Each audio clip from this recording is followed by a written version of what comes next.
আধুনিক বাংলাদেশ সম্মিলিত পরিবেশে সহযোগী হয়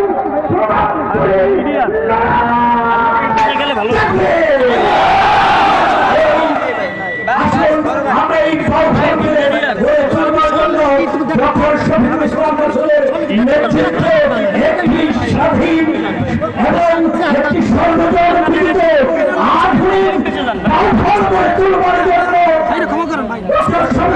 মাসুদকে বিপুলভাবে ভোট দিয়ে নির্বাচন করতে পারি আমাদের সকল প্রকার সংকটের অবসান হবে ইনশাআল্লাহ। এই আশাবাদ ব্যক্ত করে আমি আমার সংক্ষিপ্ত কথা শেষ করছি। আসসালামু আলাইকুম।